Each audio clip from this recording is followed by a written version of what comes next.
Okay, now's the perfect time to be the #1 Concord player. With only like 13 people playing, now's the time. Wait, what? It's shut down already? Oh no, looks like their modern audience has failed them. Hit the like button and subscribe. Now this is a powerful reminder that customers have a very powerful weapon and it's keeping their wallets closed. I can only imagine what the pitch from the developers of Concord was to Sony. It was something like this. Do you guys at Sony want to shut down more studios?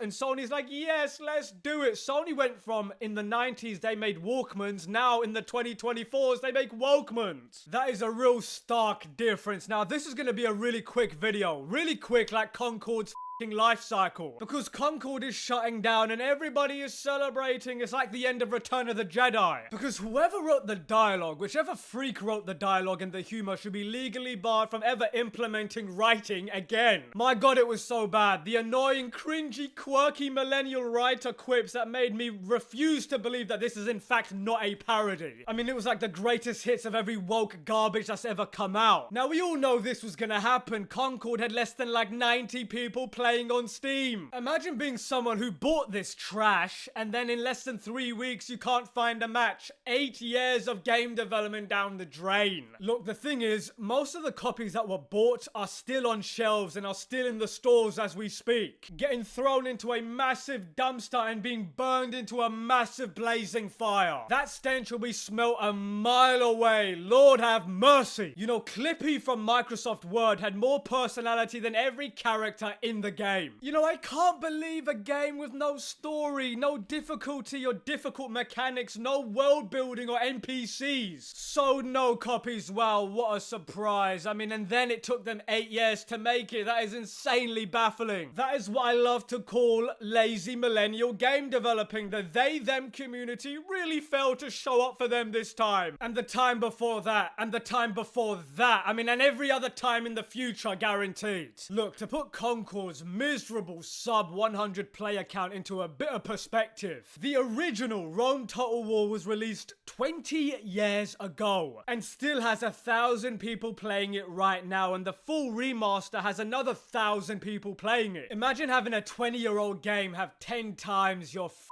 player count. And then these same weirdos, these developers, have the nerve to get mad when they get told that their slop games suck. You're supposed to worship all of us and love everything we do. Don't you know? This game is a literal masterpiece. It's going to save lives. It's the best thing in the world. Yeah, okay, you are a wank R. Look, the gaming industry is starting to realize that the gaming community is the one that decides what's going to be played. Not the tens of millions of dollars, or in this case, $200 million being invested, is going to guarantee anything. Least of all a video game that alienates the biggest audience while insulting the very same audience. What could go wrong? I mean, look, I was sick of battle royale shooters when it was at its peak. Repetitive gameplay, sassy players and cheaters, and no meaningful content, combined with virtually zero character growth, which is why you'd have to be completely brain dead to greenlight it. I mean, this is why I think Sony left Japan to go to California. They became hippies so they can churn out regular slop like this on a regular basis. So seeing Sony lose money like this made me smile, but I doubt they'll learn anything considering how arrogant they are. I mean, with this, along with the fact that they are increasing the price of PS5s in Japan,